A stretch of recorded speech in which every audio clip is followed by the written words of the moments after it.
Bom dia nesta manhã.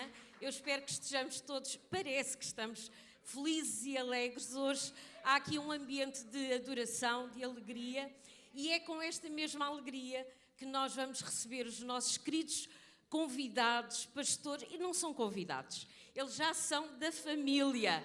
Vamos dar um grande aplauso a estes dois servos de Deus, está bem? Pastora Tânia e Pastor Otto.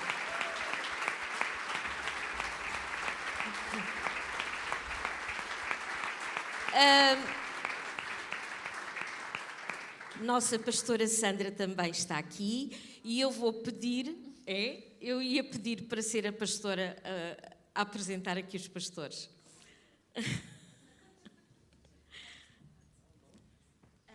Antes de mais, bom dia a todos. O pastor, ele envia-vos um abraço forte. Ele está na igreja da Nike de Peniche, ele foi lá pregar e ele disse para eu vos dar um abraço e dizer que vos ama muito, tá bom? Nós tivemos aqui vários dias e tivemos o CIFEL, Seminário Intensivo de Formação e Especialização de Libertadores. E sabem, ao longo dos anos, eu vivi momentos em que era pastora e eu estava presa à falta de perdão. E eu achava que já tinha perdoado, mas não tinha. E isso tinha trazido algumas limitações físicas sobre o meu corpo. Quando eu entendi que eu posso viver uma vida abundante nesta terra, eu disse, é isto que eu quero para mim, não só para mim. Eu quero para o povo que Deus me doou, porque foi Deus que nos doou vocês. Nós estamos aqui para vos servir e amar. Amém? E eu não vou falar muito porque eu vou deixar o tempo para eles. Não há muito para apresentar, porque os frutos falam de quem eles são. Eu tenho dito isto a muitas pessoas, e eu vou dizer isto aqui, e vocês já me conhecem, eu não sou nada de... sou emocional, claro, sou mulher, mas eu tenho que vos dizer isto aqui. Eu tenho aprendido humildade com eles. Mas eu tenho aprendido muito também com este homem que está sempre no secreto. E vocês ouvem muitas vezes, principalmente as equipas, se nós tivermos umas boas colunas e uns bons bastidores, tudo funciona.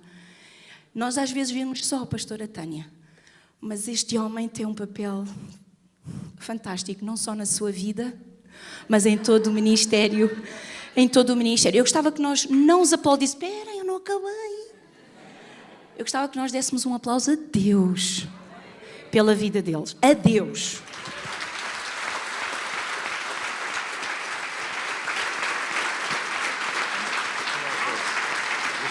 Deixa.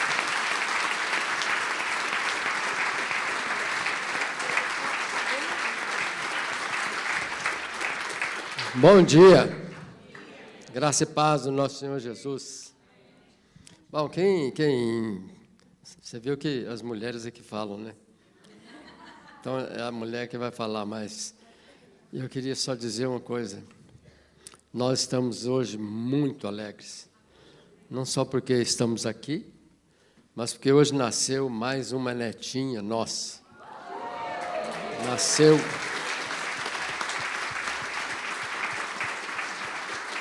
Nasceu nesta madrugada, enquanto nós estamos aqui, nós estávamos esperando que nascesse no começo do mês que vem, no mês de junho, que é o mês do meu aniversário. Eu falei, ela vai nascer no mês do meu aniversário, mas ela foi apressada. É mulher, sério. Quero já sair logo, já saiu logo. Mas é interessante que eu estava pensando que a Tânia falou assim, você precisa abrir a boca para falar, você fala de boca fechada. Aí eu falei, mas ela é mesmo que fala, né? Hoje, no café da manhã, a hora que nós chegamos lá no hotel, a moça perguntou, que apartamento vocês estão? Eu falei, 708, 709. Daqui a pouco ela vem perguntar de novo. Aí depois estávamos sentados na mesa, ela veio perguntar de novo e perguntou para a Tânia. Aí a Tânia falou 708, 709. E aí ela entendeu. Eu falei, por que ela não entendeu o que eu falei? Será que é porque... É porque eu não sei ainda o sotaque português?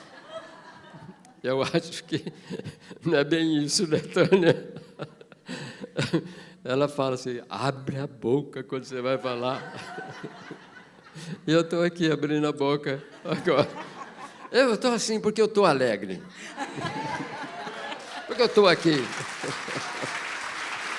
Mas vamos deixar para ela, porque ela fala muito melhor e muito mais. Nós vamos orar. Pode ser, Pai? Pode orar pela tua... Pode ser? Pai, em nome de Jesus, muito obrigado, Senhor. Muito obrigado pela alegria, muito obrigado pela satisfação de estarmos aqui junto com os irmãos. Muito obrigado porque nós entendemos que o Senhor tem o mais para nós e nós queremos o mais de Deus.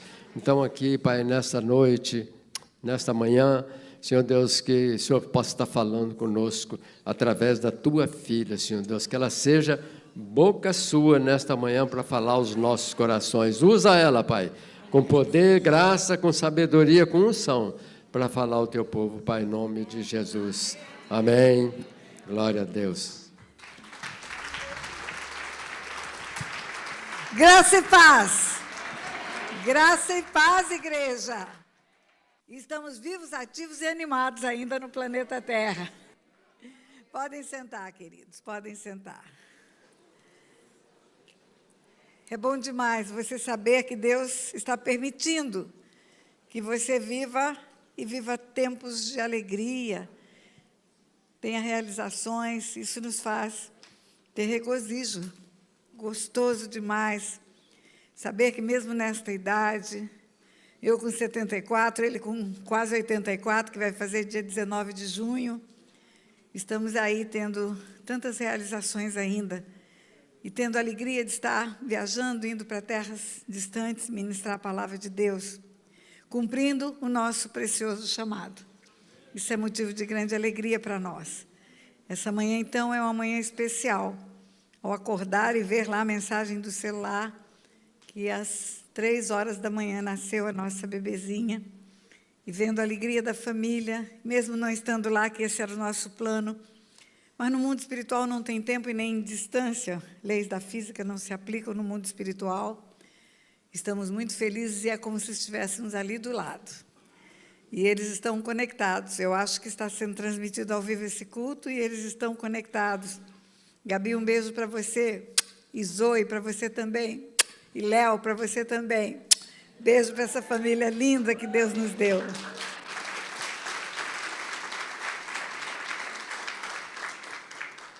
Eu quero compartilhar alguns textos da Palavra de Deus. Talvez alguns eu já tenha até compartilhado quando eu estive aqui. Mas Deus é assim, Ele vai dando palavras. E quando Ele dá, Ele começa como se fosse um quebra-cabeça. Ele dá um pedaço, depois mais um pouco Ele dá outro pedaço, e depois Ele dá outro pedaço. Ele vai crescendo na grandeza da revelação à medida em que nós vamos nos aprofundando no ministério e no conhecimento da palavra. E com toda certeza, a cada ano, a cada vez que chegamos aqui, a cada lugar que vamos, Deus tem algo mais, porque Ele é infinito e Ele tem infinitamente mais para nos dar. E o contexto, primeiro, é Paulo, o apóstolo, indo para Atenas, pregar aos atenienses. E ele está compadecido, porque ele vê a idolatria que aquele povo tem, adorando todo tipo de deuses. E ele vai ao lugar onde o Areópago está instalado, e ali estão todas as imagens de todos os deuses daquele povo. E ele fala para aquele povo do nosso Deus, do Deus que adoramos, do Deus verdadeiro. E está escrito assim, versículo 22 de Atos 17, a partir do versículo 22. Então Paulo, levantando-se no meio do Areópago, disse: Senhores atenienses, em tudo vos vejo acentuadamente religiosos, porque passando e observando os objetos de vosso culto, encontrei também um altar, no qual está inscrito ao Deus desconhecido. Pois esse que adorais sem conhecer é precisamente aquele que eu vos anuncio, o Deus que fez o mundo e tudo o que nele existe.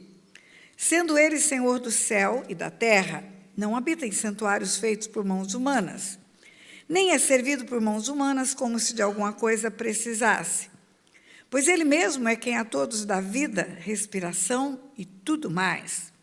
De um só fez toda a raça humana, para habitar sobre toda a face da terra, havendo fixado os tempos previamente estabelecidos e os limites da sua habitação. Vou repetir versículo 26. De um só fez toda a raça humana, para habitar sobre toda a face da terra, havendo fixado os tempos previamente estabelecidos e os limites da sua habitação. É como se o apóstolo Paulo estivesse dizendo para os atenienses: olha, esse altar vazio aí que vocês têm, porque vocês têm tantos deuses e até acreditam que existam mais deuses, por isso tem um altar vazio para ser preenchido com um futuro Deus de vocês. Esse altar onde está escrito ao Deus desconhecido, tem um Deus desconhecido mesmo, de vocês. Tem um Deus que vocês não conhecem, e esse Deus não tem limites. Esse Deus não pode ser feito por mãos humanas, ele não pode ser representado por objetos. Certamente que o apóstolo Paulo conhecia tudo que havia sido escrito até então sobre Deus. E ele certamente havia lido em Deuteronômio, capítulo 4, Moisés dizendo para o povo: olha, lembra quando o Senhor desceu dos céus e lá no monte lhes deu a lei? Lembra que vocês não viram Deus? Lembra que vocês só ouviram ruídos? Lembra que o céu desceu, a terra tremeu e a voz do Senhor ouviste, mas não viste nenhuma imagem? Sabe por quê? Para vocês não fazerem imagem dele próprio. Deus não apareceu a vocês no Monte Sinai para que vocês não construíssem imagens, semelhança de homem ou de mulher. Paulo sabia disso. Paulo sabia que Deus estabelece tempos determinados para as pessoas nascerem, existirem, lugares determinados, que há um projeto soberano de Deus maior do que qualquer um de nós pode imaginar. Porque ele próprio, o próprio apóstolo Paulo, ele foi surpreendido com essa agenda de Deus, de escolher quem vai nascer, quando e aonde, quem vai fazer o quê, em qual tempo. Ele diz: de um só ele fez toda a raça humana e fixou os tempos previamente estabelecidos. Tempos são épocas, são séculos. E os limites da habitação são lugares onde nascerão, quem nascerá, quando e quem nascerá onde, é isso que ele está dizendo. O Deus que eu sirvo e que eu anuncio para vocês tem o controle de chamar as gerações à existência. Ele escolhe quem vai nascer, quando e onde, e todos nascerão com um propósito determinado. Assim como João Batista nasce para anunciar a vinda do Messias, assim como Isaías nasce para profetizar a vinda do Messias, vai nascer de uma virgem, a virgem conceberá, dará à luz um filho. Também Isaías nasce para profetizar o sacrifício da cruz. É Isaías quem escreve, 700 anos antes da crucificação, que ele seria moído pelas nossas transgressões, que o castigo que nos traz a paz estaria sobre ele, que pelas pisaduras dele seríamos sarados.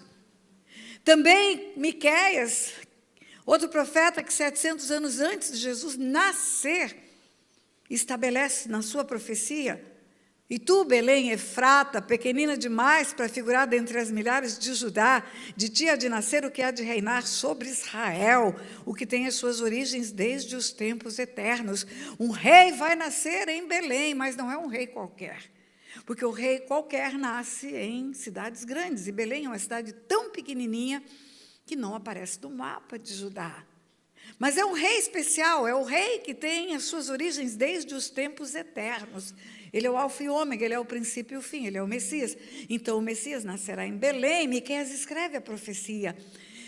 Paulo está dizendo: olha, esse Deus tem tempos determinados, épocas, e ele tem um plano. Ele estabelece princípios, profecias, e ele anuncia o que vai suceder antes que se suceda. Antes que se suceda, eu vou-las farei ouvir, Deus diz isso. Eu gosto de Isaías 41, Isaías 42. Quando você tiver tempo, leia com atenção, pedindo que Deus lhe revele. Isaías 41, Deus fala contra a idolatria, Deus fala contra imagens. E ele diz no meio da profecia de Isaías 41, se vocês são alguma coisa, vocês anunciam coisas futuras. Como se ele dissesse para os ídolos, vocês não são nada, vocês são incapazes de saber o que vai acontecer amanhã. Vocês são feitos por mãos de homens. Vocês são coisa nenhuma. E aí, em 42, ele fala a primeira e a segunda vinda do Messias. Ele fala na parte inicial de Isaías 42 que viria como uma ovelha muda diante dos seus tosqueadores. Ele não usa essa expressão, mas ele diz, não gritará, não clamará, não apagará a torcida que fumega, não fará ouvir a sua voz na praça, virá para promulgar o direito. Ele está anunciando em Isaías 42, 400 anos antes da vinda do Messias, pela boca do profeta, que viria um que não gritaria, que não esmagaria a cana quebrada, que não apagaria a torcida que fumega, que chegaria diante de Pilatos e ficaria calado, sendo humilhado, espancado, esbofeteado por servos do sumo sacerdote. Que quando Pilatos dissesse para ele assim, não me respondes na hora de fazer o inquérito, de tomar depoimento, não me respondes? Não sabes que eu tenho poder para te crucificar e para te libertar? E ele responde para Pilatos, nenhuma autoridade teria sobre mim, se do céu não te fora dada. Silêncio, vem como ovelha muda diante dos seus tosqueadores. Um sopro dele, mataria Pilatos, derrubaria todo o Império Romano, destruiria toda a terra. Mas ele vem como ovelha muda diante dos seus tosqueadores, não gritará, não apagará a torcida que fumega, não fará ouvir a sua voz na praça. E a parte final de Isaías 42 está escrito, gritará, lançará fortes gritos de guerra, sairá como um valente. Parece que é outra pessoa. Parece que a profecia está falando de duas pessoas diferentes, mas não está. Está falando das duas vindas dele. A primeira vinda como o Cordeiro de Deus que tira o pecado do mundo, e a segunda vinda como o rei para governar e reinar sobre a terra. Então, em Isaías 41, Deus fala para o povo que adora ídolos, olha, seu Deus não sabe nada do amanhã, pois eu vou te contar tudo sobre o futuro. Eu vou te contar que meu filho virá, como ovelha muda diante dos seus tosqueadores. E faz isso em Isaías 42, conta tudo. Paulo está dizendo para os atenienses, olha, Deus tem uma agenda. Ele tem uma agenda. Ele tem uma agenda, ele chama as pessoas à existência. E no próprio Isaías 41 fala isso. Ele chama as gerações à existência, estabelece os tempos determinados e os limites da habitação. Você acha que a menina Zoe nasceu na madrugada de hoje, às 3h22 da manhã?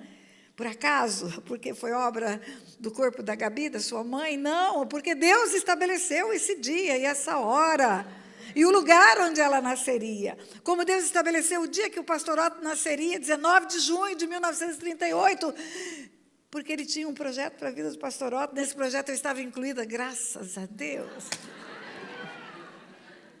Você acha que eu nasci no dia 2 de fevereiro de 1948 por obra do acaso? Não, porque Deus tinha escolhido essa data para nascer a Taninha lá de Aquidauana, para experimentar tudo que experimentou, ser curada e curar vidas pela face da terra. É projeto de Deus. É Deus com agenda, é Deus com um plano, é Deus com um projeto que ultrapassa a nossa capacidade de compreender. O próprio apóstolo Paulo, meu Deus, eu não canso de admirar essa figura. O próprio apóstolo Paulo, homem sério, judeu, convencido que o judaísmo era tudo de bom.com e que o cristianismo era uma seita, perseguidor de cristão, arrebentou com o povo cristão dos primeiros tempos. Eu falo que o apóstolo Paulo é o apóstolo tardio. Ele não viu Jesus em carne. Ele não andou com os 12. Ele não viu Jesus multiplicar pães e peixes, não viu Jesus curar leprosos, não viu Jesus fazer paralítico andar, não viu Jesus ressuscitar Lázaro, nada disso ele viu. Mas ele viu Jesus glorificado. Jesus já tinha ressuscitado entre os mortos quando apareceu para ele. Ele fala, indo eu a rei, caminho afora pela estrada de Damasco, vi uma luz mais resplandecente que o sol. E caindo por terra, ouvi uma voz que me disse, Saulo, Saulo, por que me persegues? Dura coisa é recalcitrares contra os aguilhões. E aí Saulo pergunta, quem és tu? Eu sou Jesus, a quem tu persegues. Mas levanta-te, porque para isso te apareci, para te constituir ministro, para arrancar as pessoas das trevas para a luz, do poder de Satanás para o poder de Deus. Eita! Tem um chamado diferenciado. Os outros são chamados para serem pescadores de homens. Vinde após mim que eu vou te fazer pescador de homens. Vinde após mim que eu vou te fazer pescador de homens. O chamado de Paulo arranca as pessoas das trevas para a luz. Arranca as pessoas do poder de Satanás para o poder de Deus. Eu falo, esse é o meu chamado, é igualzinho. É esse o meu chamado. E aí você vai ler os outros testemunhos dos outros apóstolos, são narrativas só. Você vai ver relatos. Você vai ver Evangelho de Marcos, Mateus, Lucas, João, são histórias. Contam o que viram. Jesus estava indo de um lugar para o outro. E aí acalmou a tempestade. Jesus estava indo de um lugar para o outro. Expulsou o demônio. São relatos, narrativas, relatórios. Paulo não tem relatório para dar. Ele não viu Jesus, não andou com Jesus em carne. Entretanto, contudo, todavia, é o apóstolo que mais revelação do mundo espiritual tem. É o único que fala de principados e potestades. É o único que fala. De luta espiritual, é o único que fala, a luta não é contra a carne e o sangue, não é aquele demônio que grita, que joga no chão e que a gente fala, sai. Não, a luta não é contra o homem, é contra os espíritos imundos. São os espíritos que usam as pessoas. São eles que fazem com que as famílias sejam desmanchadas. São eles que trazem doenças graves que são incuráveis e que a medicina não consegue detectar. Pode fazer tudo que é radiografia, tomografia, sonografia, tudo que é FIA, e não descobre porque é uma doença espiritual. É, como aquela mulher encurvada, 18 anos, que não podia endireitar-se e tinha um espírito de enfermidade. Pode levar para fisioterapeuta, pode levar para ortopedista, não vai curar, porque é preciso que o demônio saia. É o apóstolo Paulo que começa a ensinar e entender o mundo espiritual. Por isso ele chega para esse povo aqui com essa autoridade e fala, olha, deixa eu falar para vocês, o Deus que eu anuncio não pode ser feito por mãos de homens, não pode ser limpa a poeira dele por mãos de homens. Se quebrar, não pode ser colado por mãos de homens. É ele mesmo que de um só fez toda a raça humana, estabeleceu os tempos determinados e os limites da habitação. É ele, esse homem chamado Saulo de Tarso, que agora é Paulo. Ele se torna o mensageiro do mundo espiritual de revelações profundas. Ele entende coisas que nenhum dos outros entenderam. E ele vai trazendo nas suas cartas informes para nós, que são, às vezes, assustadores. Eu vou ler para você um trecho da carta de Paulo aos Coríntios.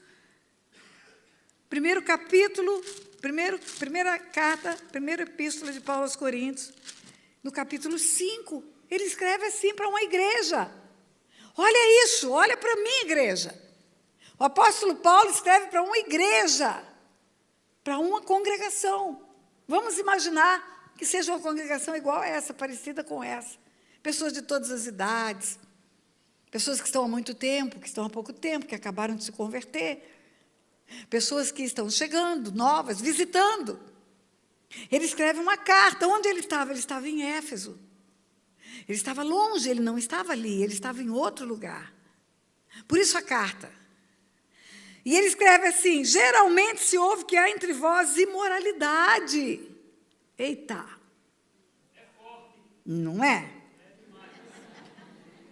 Geralmente se ouve que há entre vós imoralidade tal como nem mesmo entre os gentios, isto é, haver quem se atreva a possuir a mulher de seu próprio pai. Está dormindo com a madrasta. Geralmente, não é ocasionalmente. Geralmente não é de vez em quando.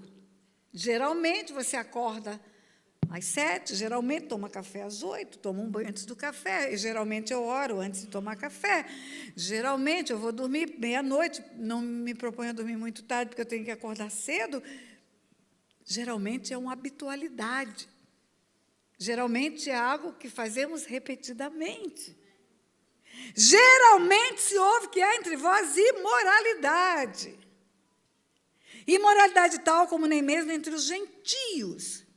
Isto é, ao ver alguém que se atreva a possuir do seu próprio pai. Se fosse na linguagem coloquial, nessa linguagem de conversa nossa, talvez ele dissesse assim, olha, eu tenho ouvido com muita frequência que tem uma safadeza aí no meio da igreja.